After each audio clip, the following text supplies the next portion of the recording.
Bismillah, Assalamualaikum warahmatullahi wabarakatuh. Muslimin, Muslimat ជាទីរាប់អានទាំងឡាយ Alhamdulillah, Alhamdulillah, Alhamdulillah. ជួយយើងទាំងអស់គ្នាឈឺគួរទៅចំពោះ Allah Subhanahu wa Ta'ala ឲ្យបានចាត់ចែង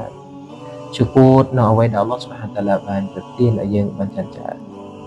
ដើម្បីអីដើម្បី Allah Subhanahu wa Ta'ala បន្ថែ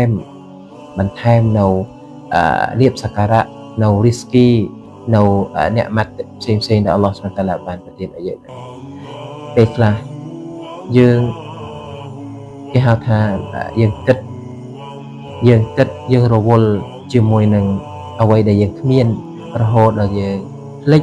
នៅអ្វីដែល Allah Subhanahu wa Ta'ala បានឲ្យយើង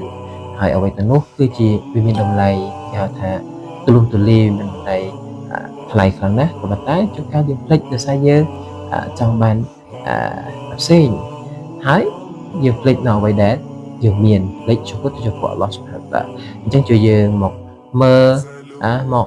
check ខ្លួនរបស់យើងសូម្បីតែយើងមានសុខភាពល្អយើង Alhamdulillah យើងឈ្មោះល្អច្រើនយើងព្រឹកឡើងយើងមានគេហៅថាមានកម្លាំងអាចឡើងអាចក្រោកពីដេកឡើងមួយសារទៀតដើម្បីទៅធ្វើអាម៉ាល់អ៊ីបាដាតធ្វើអីផ្សេងៗទៀតយើងឈ្មោះចំពោះ Allah Subhanahu wa Ta'ala Alhamdulillah យើងឈ្មោះច្រើនថ្លៃអំណរអគុណចំពោះ Allah Subhanahu wa Ta'ala ច្រើនដើម្បី Allah Subhanahu wa Ta'ala បានថែមឲ្យយើងទៀត Allah ថែមមិនla in syakartum la azidannakum បើសិនជាពួកអ្នកថ្លៃអំណរអគុណដឹងគុណចំពោះយើង la azidannakum ជាការពិតណាស់យើងនឹងបន្ថែមឲ្យពួកអ្នកយើងនឹងបន្ថែមឲ្យពួកអ្នកជាការពិតណាស់យើងបន្ថែមពួកអ្នកចឹង Allah នឹងចាំបន្ថែមឲ្យយើង Allah នឹងចាំមើលថាយើងឈឺគួតអត់អញ្ចឹងយើងត្រូវមើលនៅកន្លែងណាដែលយើងមានដែល Allah តាឡាបានប្រទានឲ្យយើងហើយដែលយើងមានដែលយើងនៅគ្រប់គ្រងដែលយើងនៅជាមួយនឹងយើងនោះហើយនឹងហើយបានធ្វើឲ្យយើងណា Alhamdulillah យើងឈឺគួតយើងរីដចំពោះគេហៅថាយល់ព្រមនៅអ្វីដែល Allah Subhanahu wa Ta'ala បានប្រទានបានកំណត់ឲ្យយើងបានផ្ដល់ឲ្យយើងដើម្បីយើងបានឈឺគួតទៅចំពោះ Allah Subhanahu wa Ta'ala កាលណាយើងឈឺគួតទៅចំពោះ Allah Subhanahu wa Ta'ala InsyaAllah Allah គាត់